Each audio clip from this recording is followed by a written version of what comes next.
Assalamualaikum warahmatullahi wabarakatuh. Salam sejahtera bagi kita semuanya. Perkenalkan, nama saya Nurkali. Saya ingin menyampaikan uh, proposal awal di program Dereka Bridging Fund. Pada judul kali ini adalah kami mengambil judul penerapan teknologi perancang pisang dan mindes minyak serta upaya ketahanan pangan pada UMKM pengolahan pisang di Desa Ngriana, Kecamatan Jengorojo, Kabupaten Kendal. Berikut saya sampaikan, saya perkenalkan satu tim dari pengusul Universitas Syarif Hasyim. Yang pertama adalah Ruklis, itu saya sendiri sebagai ketua tim dengan bidang keahlian material, pengolahan casting, dan tugas saya nantinya adalah sebagai koordinator dan perancangan alat teknologi tepat guna. Tim yang kedua adalah beliau adalah Dr. Insinyur Helmi Purwanto STMT. Ya, bidang keahlian itu rekayasa material, pengelasan, casting, ballistic armor, dan tugas beliau nanti adalah menganalisis dan publikasi. Di sini beliau juga pernah lolos hibah pengabdian masyarakat, salah satunya adalah pengembangan atau rancang bangun tentang alat pengjangrai kopi, dan juga pernah dapat hibah pengabdian juga mengenai rancang bangun alat pembuat es krim. Anggota yang kedua adalah beliau ada Roni Wijanarko, SK Menkom. Ya, di bidang keahlian adalah IoT, web, sistem informasi, sistem otomasi, aplikasi, IAA, jaringan. Tugas beliau nanti adalah optimasi web dan sistem informasi. Jadi di sisi kita penerapan teknologi tepat guna, kita akan mengembangkan mengenai digital marketing, gitu. Adapun tim dari mitra di Desa Ngriana adalah yang pertama adalah Bapak Udiawan, beliau ada sebagai sekretaris desa. Yang kedua adalah Ibu Praptiningsih sebagai Kota UPKS Sejahtera, Ibu Rowati sekretaris UPKS Sejahtera, Muryati anggota, nanti sebagai pelaksana lapangan, Susiswanti sebagai anggota juga. Adapun tim tambahan dari non dosen itu adalah Saudara Andi Setiawan sebagai tim non dosen, dan kita akan dibantu oleh 7 mahasiswa.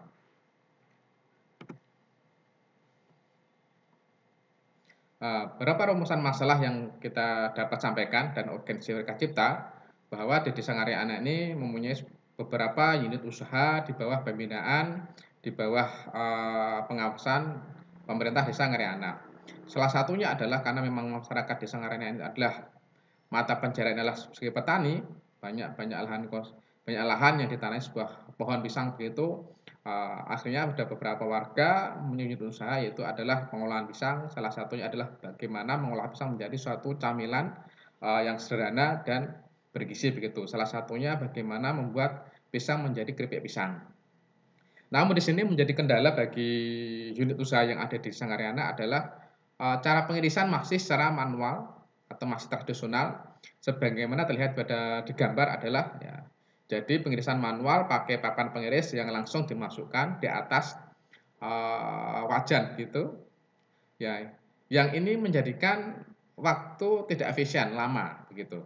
Waktu yang lama dan tidak efisien. Nah, ini menjadi salah satu kendala yang ada di unit usaha di Desa Ngriana. Ya, selain kendala tersebut, setelah adanya penggorengan, ternyata ada kendala lain, yaitu apa? Penirisan. Penirisan kita lihat bahwa masih sederhana sekali dipakai kalau di desa itu sebagai tampah putih dari bambu yang masih sederhana. Ini masih kemungkinan besar masih ada bekas-bekas minyak yang ada di situ.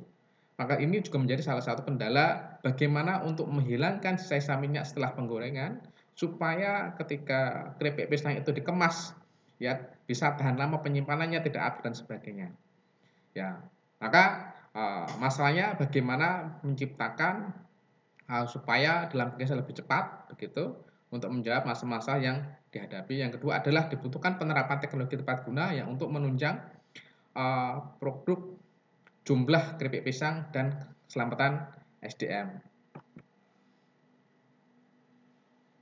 Inovasi ya, beberapa inovasi kita cipta, teknologi yang sedang berkembang saat ini kita bisa lihat bahwa di gambar adalah inovasi-inovasi atau teknologi tepat guna yang didesain pada saat ini adalah masih salah perancang yang ada di pasar adalah umumnya hanya mempunyai satu jenis irisan saja.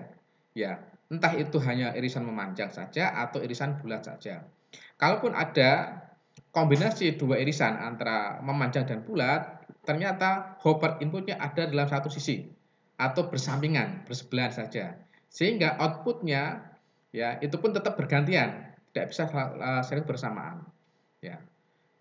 Yang kedua adalah ya material-material yang dipakai pada saat ini, terutama pas masa konstruksi rangkai, memakai material-material steel. Ya, padahal material steel ini ada rawan sekali dengan korosi. Ini beberapa teknologi yang berkembang saat ini. Nah, inovasi yang kita tawarkan dari pengusul adalah kita mendesain, pertama desain itu adalah mendesain hopper input yang berbentuk untuk irisan memanjang dan bulat itu di tempat yang berbeda. Jadi ketika kita menginginkan sebuah irisan memanjang dan bulat sekaligus, bisa langsung sekali waktu bisa kita gunakan begitu. Dan keluar dalam output yang berbeda, tidak bercampur. Sehingga akan amat sangat efektif sekali ketika kita ingin membuat kombinasi irisan yang memanjang atau yang bulat-bulat dengan outputnya berbeda sehingga terpisah gitu. Yang kedua adalah rancangan desain pada mata pisau. Ya, pada umumnya konstruk mata pisau model lama itu adalah terlihat pada gambar A itu adalah pemotongannya secara tegak lurus itu ya bisa katakan vertikal gitu ya. Jadi ini akan berakibat ketika mata pisau itu tumpul, bisa jadi nanti pisau itu akan hancur. Maka kita menawarkan sebuah rancangan konstruksi pisau yang sudutnya agak membesar atau mengecil. Ya, jadi ketika hantamannya tidak tegak lurus, namun dia hantamannya pisau dari ujung dulu baru ke belakang. Sebagaimana sistem mengiris itu kalau nggak maju ya mundur begitu. Sedangkan dari jenis material, kita material akan menggunakan sebuah bahan yang anti korosi. Salah satunya adalah kita akan pakai bahan stainless steel dan di pisau kita akan menggunakan bahan yang mudah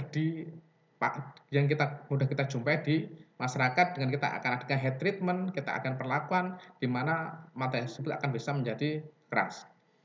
Di mesin peniris ya, di situ kita akan melakukan sebuah optimalisasi sistem kontrolnya saja dengan menambahkan kontrol kecepatan sehingga mesin tersebut bisa kita kontrol kecepatannya sesuai dengan keinginan kita. Karena keripik itu akan mudah hancur juga sehingga kita akan bisa kontrol pelan atau cepat sesuai dengan kebutuhan.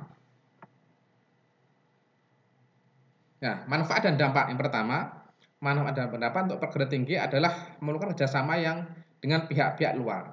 Dan hal ini kerjasama dengan pemerintah daerah atau di desa karya anak untuk dapat meningkatkan kapabilitas kelembagaan dalam mewujudkan visi dan misi institusi.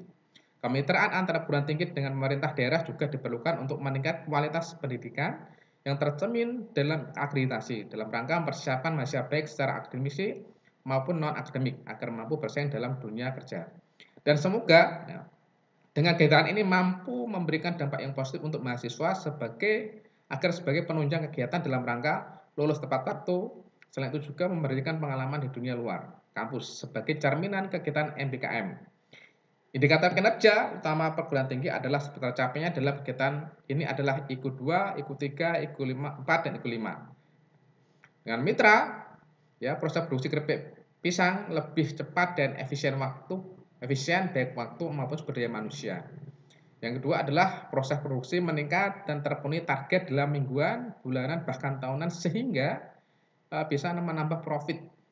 Peningkatan kemampuan sumber daya manusia melalui program-program yang disediakan perguruan tinggi, misalnya program pelatihan desain grafis dan sebagainya. Dan bagi penerimaan manfaat, dampak dan manfaatnya adalah penerapan teknologi yang diaplikasikan merupakan kebutuhan skala prioritas kelompok sasaran, sehingga dengan solusi yang ditawarkan akan mampu meningkatkan produktivitas. Dampak lainnya adalah keberhasilan program akan mendorong kelompok lainnya untuk belajar dan mengadopsi teknologi yang diterapkan terutama di desa Ngariana, Kecamatan Singorojo, Kabupaten Kendal yang menghadapi permasalahan yang sama untuk meningkatkan produktivitas dan nilai ekonomi produk yang terdampak pada peningkatan kesejahteraan kelompok atau masyarakat. Demikian dari saya selaku Ketua Tim di Proposal dari Kampus Fund tahap awal. Harapannya program ini menjadikan manfaat bagi kita semua terutama pada mitra. Sekian, wassalamualaikum warahmatullahi wabarakatuh.